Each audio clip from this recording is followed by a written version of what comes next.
রাজধানীর মুগদা পাম্পে পানি নেওয়ার ভিড় প্রতিদিনের। এলাকায় বাড়িগুলোর কলে ওয়াসার পানি আসে, তবে তাতে চরম দুর্গন্ধ। তাই এলাকাবাসীর ভরসা ওয়াসার এই পাম্প। মুগদা ছাড়াও মগবাজার, যাত্রাবাড়ি, ওয়ারি, গুপিবাগ, গেন্ডারিয়া, বাসাবো এলাকার পানিতে দুর্গন্ধ ও ময়লা পাওয়া যাচ্ছে। ফলে লোকজন ভিড় করছে ওয়াসার পানির পাম্পগুলোয়।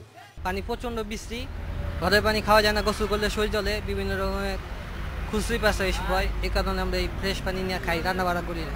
অনেক সমস্যা হবে, পানি দিয়ে গন্ধ আসে, এর জন্য খাইতে পারি না। 1টা বাজে আয়া 4টা বাজে 4টার মতো দাঁড়ায় রয়েছি, অনেক সিরিয়াল। পানিটা হয়েছে লাল লাল, আর পানিতে মাঝে মাঝে মনে হয় পোকা আসে, দেখি বালতিতে মানে নড়াচড়া করে, আর পানিটা চোখে দিলে মানে চোখ জ্বলে। ধলপুর ও আশপাশের কয়েকটি এলাকার সমস্যা হচ্ছে এখানে দিনের বেলায় পানি পাওয়া যায় না, পানি আসে রাতে, তবে তাতে মিশে থাকে ময়লা আবর্জনা, পানিতে আসে পোকাও। এলাকায় পানি আসে রাতে 2টা কি 3টার দিকে, আর সারাদিন কোনো পানি থাকে না এই সাইডে। সেই পানি তাও আসে খুব দুর্গন্ধ এবং ময়লা, ভালো পানি আসে না। ঢাকা ওয়াসা বলছে শীতলক্ষার পানি দূষিত হয়ে যাওয়ায় এ সমস্যা হচ্ছে, তবে এ পানি ব্যবহারের যোগ্য বলে দাবি ঢাকা ওয়াসার।